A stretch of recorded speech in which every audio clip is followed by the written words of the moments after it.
Please welcome to the stage Stephenie Foster of Smash Strategies and our esteemed panel.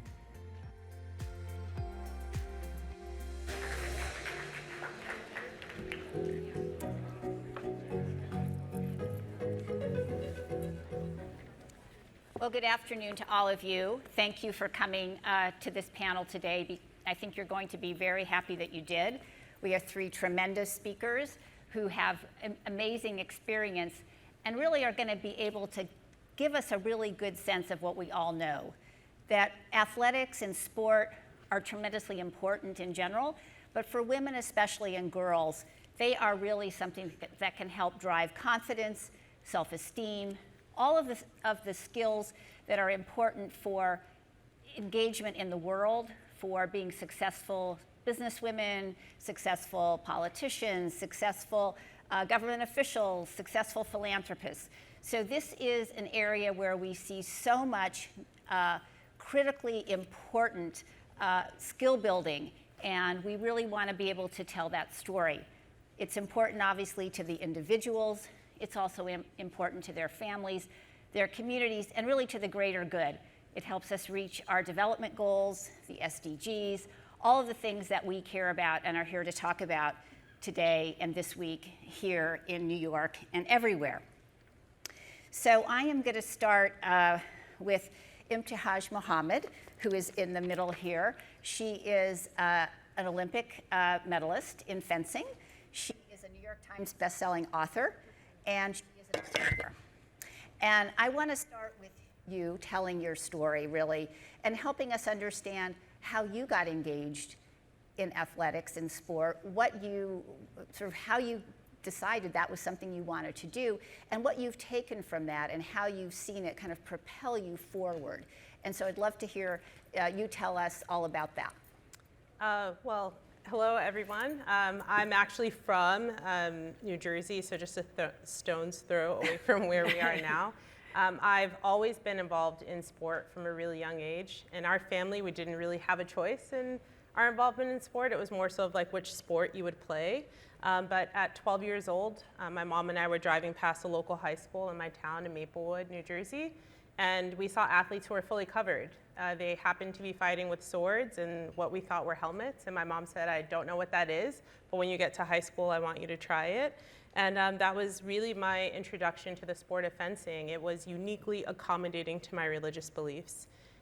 When I was young, I didn't really have anyone in hijab to look to for inspiration or to kind of see myself in sport. All I knew was that I loved the power that I felt like my sword or my saber had. It gave me so much confidence. It taught me how to work well with others, but also it showed me that I had so much power and so much control in my destiny in sport. I say all the time that I know that I'm an Olympic medalist and a world champion. I've achieved so much in sport, but so much of that I feel like I owe to just really believing in myself. And I would not have been able to do all of this in sport without a lot of the nonprofits or a lot of the people that I had in my corner to support and help me kind of find this inner warrior that I really feel like exists in all of us. We just kind of have to unearth it. I think one thing I wanted to follow up on is the issue of representation in sport. And you alluded to that you saw these fencers and that sort of got your mother's interest. But I think more broadening that out, and I know from our conversations that you've met with young women around the world, you met with the Afghan girls robotics team. Can you talk a little bit about the role of representation and how you see that in athletics? We don't really think about how seeing others who look like us in spaces really shifts and changes the way we see ourselves. And for me, this aha moment in my life came with seeing Serena and Venus on the tennis court. When we look at the sport of fencing and how white it can be, historically, tennis was very similar to the sport of fencing. And so for me, seeing Serena and Venus in beads as an African-American kid, like instantly I felt this connection to them. And I feel like I was able to feel inspired, feel motivated, and also feel like I had a place in sport thanks to them and their journey. And you spoke about the Afghan robotics team that I met with Qatar Foundation and Doha Debates in Qatar. it was really just an opportunity to see children who, to me, I see so much of myself in, and that's because we maybe share the same faith, but this is why representation and inclusion are so, so important, because we're planting that seed early on. And through sport, I feel like it's such an easy avenue. You know, it's really great not just for your physical health, but also your mental health. And I feel like that's such a big part of our childhood, and we need to instill from an earlier age. Yeah, I think that's so true. Well, I'm going to turn to Eglantina Zingg, who's with us. She is a social entrepreneur, the founder of Goleadoras, and a TV and podcast personality. But you've worked very hard through all of your work to really get young women engaged and interested in football, or soccer, as we call it. And so I'd love it if you could talk about that, because I think there's a sense sometimes that it's hard to break through, you know. How do you make sure that young women and girls, you know, have this sense of why athletics can be something they're interested in? We sometimes have negative connotations of it. So can you give us a sense of how you've gotten that group engaged? Absolutely. I get this question all the time, because at a point it's like, why girls in football? And it's not any kind of sports, which they all have the benefits of, you know, benefits in teamwork, benefits in communication, benefits in health, which are even more, but they're great catalysts to bring people together. By a family reason, I'll make this short one because I always come and bring it back, because that's the connection that I have with soccer, and that's, I think, what I communicate for girls to be engaged. I grew up in the Venezuelan Amazons, in the middle of the jungle. My father is an explorer, and my neighbors look very different from me. They would not share the same language. We were not dressed the same way. But I had a soccer ball, which was my first gift, and through that ball, we shared and formed really strength bonds of sharing, which I think is the most important part of this beautiful universal language that is soccer, that it's coming to Qatar in 2020 right now, bringing the World Cup for the first time in the Middle East, and bringing this message of doesn't matter like where the field is. Inside the field is where you have a home, is where people share. And what we give these girls is the opportunity to know that they have a voice. And using specifically football, all our teaching is inside the field. It's very different from any other organization. They don't go inside a school to learn teamwork, to learn their excel in their own potentials. And when they find that sense of belonging and that voice that they can make a change, that they are important to their communities, to their families, it's contagious. So they just keep on coming. Right now we open a program in Colombia, which are girls from Chocó, which is a little remote town in the border of Colombia and Panama. They have incredible potential, and they are threatened by guerrillas, paramilitares, illegal minories, and they don't have any other option. So this sport brings them an opportunity. And sometimes in life, you just need that one chance, that one person who believes in you, so you can actually become that maximum, excel in your maximum potential in life. The girls came because the t-shirts are Saatchi & Saatchi, did an incredible branding, so we can break the connotations of what girls can do and not do, and if it's a sports for female or for males. So they came for the t-shirts. And then they started liking the game, and they started liking the teamwork, and they started putting effort, discipline, teamwork, and they just got selected to go all the way 14,000 kilometers. It's the first time they're gonna get in a plane and share with 36 other teams from all over the world an opportunity that they never thought it was possible. Sometimes we don't wanna dream because we wanna evade failure and don't get brokenhearted. But when we dream and when we work together and you don't leave anybody behind and you have that teamwork, you know your dreams can come true. So that's what we do, give them that energy, that security, and that platform for them to really know, because there's always rights and wrongs everywhere, but if you know you can have this opportunity and take it and really embrace it, you can make a real change, not only for them, but also as a reference for any other girl, not in Colombia only, but in all Latin America and in the whole world. And it's no coincidence that the women 500 top Fortune women have all attributed in different sectors to their success to have played team sports at a young age. So that self-esteem, that teamwork, that voice, it's something that is built, as you were saying, also it gives you that power in the field or whatever your sports activity is. And do you see it having a longer term impact? Absolutely. We were just now with Jeffrey Sachs, who Columbia University did the case study of how only they will not just contribute to the SDG number 5, but how if a girl is in power, will be able to contribute to solving those 17 very ambitious goals that we have to do by 2030, because they will have better decisions, they will have a community, a sorority that will support them to make those better decisions, stay in school, have better attitude, have resilience, make better decisions in not having unwanted pregnancies or teenage pregnancies. So that will contribute to also closing that gap of poverty. And they are the drive of change from their communities. We're just giving them a platform and giving them the tools, and they become the leaders in their own communities. So yes, it's for a long time, it's a life project. We're only in five countries, 5 communities, so we need to take over. Who's with me? Everyone raise your hand. I think these are such great stories from Ibtihaj and Eglantine. And I want to turn to you, Machaille. This is Machaille Al-Naimi from the Qatar Foundation. She's also a diplomat and a lawyer, which I am a lawyer, so true to my heart. But I mean, these are such phenomenal stories that I think are very inspirational. So I'd love it if you could take from those stories and kind of take us out now to maybe a few thousand feet above and tell us how these kind of stories and thousands really, of course, of young women and girls across the world, how it frames the work that you all do in this arena. Absolutely. Good afternoon, everyone. So yes, I work for Qatar Foundation, which was established in 1995 by His Highness the Father Emir and Her Highness Sheikha Moza bint Nasser, who's our chairperson today. And the vision was and always and continues to be about unlocking human potential. The leadership of Qatar strongly believes in investing in its most important asset, which is our people. And in the foundation, we do that through providing different pathways and platforms for individuals to find ways to be engaged and active citizens in their own respective communities. We do that through our core mission areas, which are education, research, and community development. And it's a very large foundation with, one of our flagship projects is Education City, which is our physical city that has our schools, our research entities, our community assets. And what we always try to do is make sure that we're providing pathways for people to come in and actually benefit from the different programs that we have.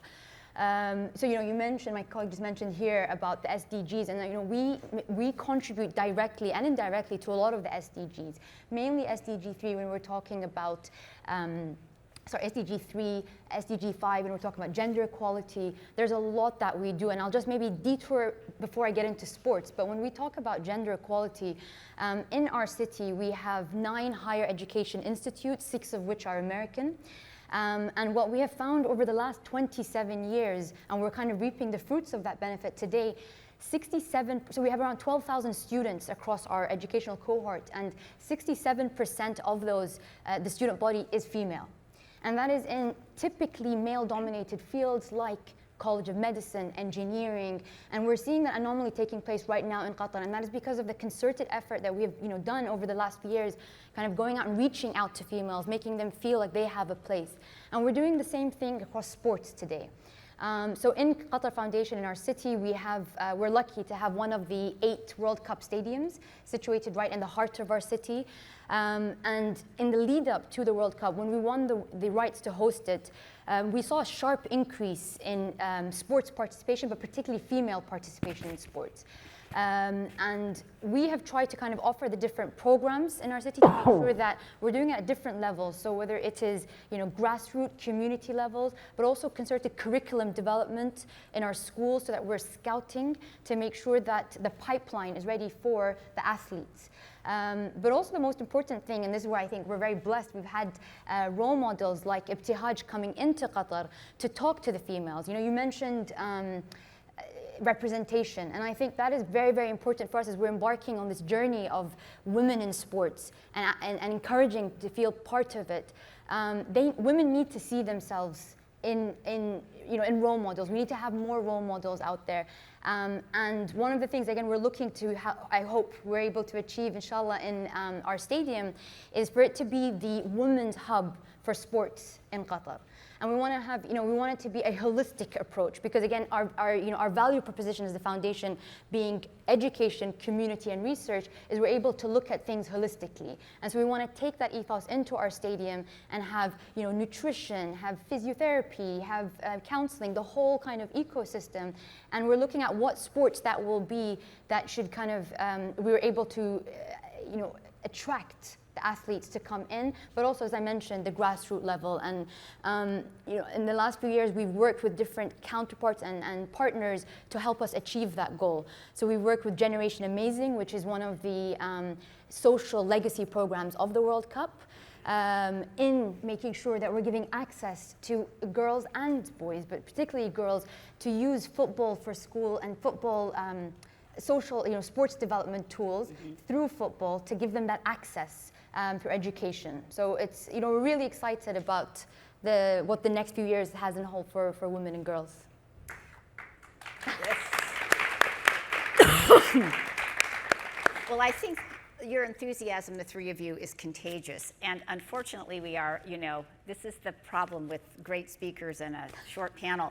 But as we're looking sort of to think about how to engage this group in the audience and online even more, and greetings to all of you online.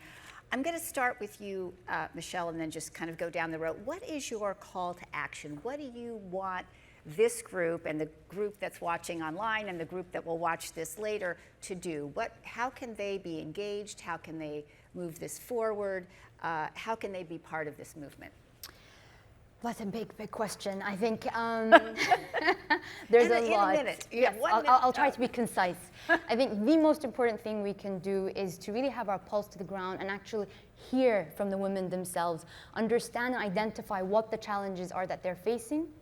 And then secondly, in addressing it, represent, show the women out there, show role modeling, because you don't know, as in your case, and I don't mean to hijack your story, but it is true that when a young girl sitting somewhere sees somebody who she can relate to, when she sees that, whether it be the hijab, whether it be modest clothing, if you celebrate that and role model it, it means a lot more women will be encouraged to participate. So I hope you'll all help us in that journey. Great, absolutely. Thanks, Machaille. You're so sweet.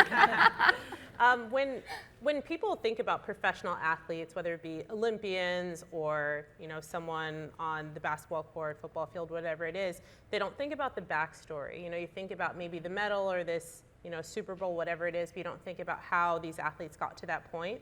And so many of us have been in the trenches. There are real stories and communities that have supported us to get us to where we are. And I think that's why it's so important for all of us, no matter where we are, what corner or pocket of the world we live in, to really support and get behind these initiatives like Qatar Foundation, Generation Amazing, even your sports program. I know that we're just making really big waves in the way that not just our boys, but also our girls, how they see themselves. So my call to action for all of you is to get involved, go out, support women's sports. I know that there's a really big push over the last few years, particularly for women's sports in the US, and I hope that it's worldwide. Yes, inshallah. Well, as fundamental value that we promote in Goleadoras, Girls with Balls, it's sorority and teamwork. So my call to action is just to invite you all to get to know a little bit more of what we're doing, of supporting girls in soccer, supporting girls in sport, and helping us get our team to represent Colombia in Qatar 2022. You have to come. Of course I'm going. We're all going. That's the big struggle. 14,000 kilometers. But yes, so we cannot go farther or long term if we walk alone. So I'm super delighted for this invitation, Generation Amazing, Qatar Foundation. I truly love, I have a very dear place in my heart for your amazing country. And for every woman that does sports, and the ones that don't like doing sports, dare yourself to dream, to learn, there's nothing more intuitive than to learn on the field. So for a better society, I invite you all to join us. And as we say, together we change the game. Well,